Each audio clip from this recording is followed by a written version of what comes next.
নতুন করে খুলেছে বহু চর্চিত আরজিকর মামলার ফাইল। শুরু হয়েছে নতুন করে তদন্ত, আর তাতে পানিহাটির তৎকালীন তৃণমূল বিধায়ক নির্মল ঘোষের ভূমিকা তদন্তকারী আধিকারিকদের স্ক্যানারে। এ নিয়ে ফের শুরু হতেই রীতিমতো গা ঢাকা দিয়েছিলেন প্রাক্তন বিধায়ক নির্মল ঘোষ এবং তার ছেলে তীর্থঙ্কর ঘোষ। পুরো নিয়োগ দুর্নীতি থেকে একাধিক বেআইনি কাজের অভিযোগের ভিত্তিতে পুলিশের নজর ছিল তাদের ওপর। এবার সেই নির্মল ঘোষকে দেখা গেল প্রকাশ্যে। শনিবার আসল তৃণমূলের নেতা অর্থাৎ ঋতব্রত বন্দ্যোপাধ্যায়ের সঙ্গে বৈঠকে দেখা গেল নির্মল ঘোষকে। যদিও তাদের শিবিরে নাম লেখানোর প্রশ্ন এড়িয়ে নির্মল ঘোষ তিনি বলেন, শুধু দেখা করতে এসেছি। আমরা শুরু থেকেই দেখেছি আরজিকর কাণ্ডে নির্মল ঘোষের নাম বারংবার উঠে এসেছে।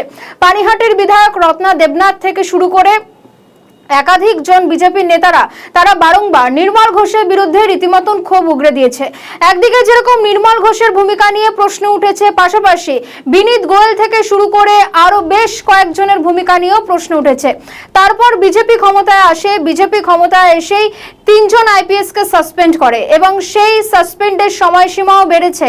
পাশাপাশি নির্মল ঘোষকে সিবিআইয়ের আধিকারিকরা তাকে ডেকে জিজ্ঞাসাবাদ করেছে আরজিকর কাণ্ডে এই নির্মল ঘোষের ভূমিকা ঠিক কি ছিল, নির্মল ঘোষের সেই দিনকে তিনি ঠিক কি কি ইনস্ট্রাকশন দিয়েছিলেন বিনীত গোয়েলকে, পাশাপাশি বিনীত গোয়েলই বা নির্মল ঘোষকে ঠিক কি কি ইনস্ট্রাকশন দিয়েছে। এবং সিবিআইয়ের তরফে যেমনটা জানা গিয়েছে সূত্র মারফত খবর অনুযায়ী, নির্মল ঘোষ এবং বিনীত গোয়েলদেরকে একসঙ্গে বসে একদিন জিজ্ঞাসাবাদ করা হবে এবং স্বাভাবিকভাবেই কি হবে সেদিকে তো অবশ্যই নজর থাকবে। কিন্তু যে প্রশ্নটা ইতিমধ্যে উঠতে শুরু করেছে, এই ঋতব্রত শিবিরে এবার নির্মল ঘোষ তিনি আজকে গিয়েছেন এবং ঋতব্রতদের যে বৈঠক হয়েছে সেই বৈঠকে আজকে নির্মল ঘোষ উপস্থিত ছিলেন।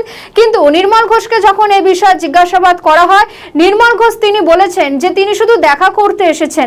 পাশাপাশি বেশ কয়েকদিন ধরে ভোটে তৃণমূল হেরে যাওয়ার পর থেকেই নির্মল ঘোষকে খুঁজে পাওয়া যাচ্ছিল না। পুলিশ বারংবার দিকে দিকে তল্লাশি চালাচ্ছিল, কিন্তু নির্মল ঘোষকে খুঁজে পাওয়া যাচ্ছিল না।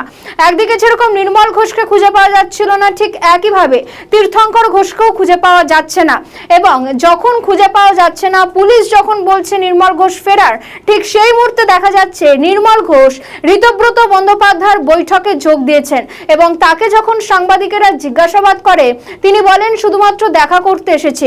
যে প্রশ্নগুলো ইতিমধ্যেই উঠছে, তাহলে কি নির্মল ঘোষ আরজিকর কাণ্ড থেকে বাঁচতে ঋতব্রতদের টিমে চলে যাচ্ছেন, অর্থাৎ মমতা বন্দ্যোপাধ্যায় হাত ছাড়তে চলেছেন নির্মল ঘোষ?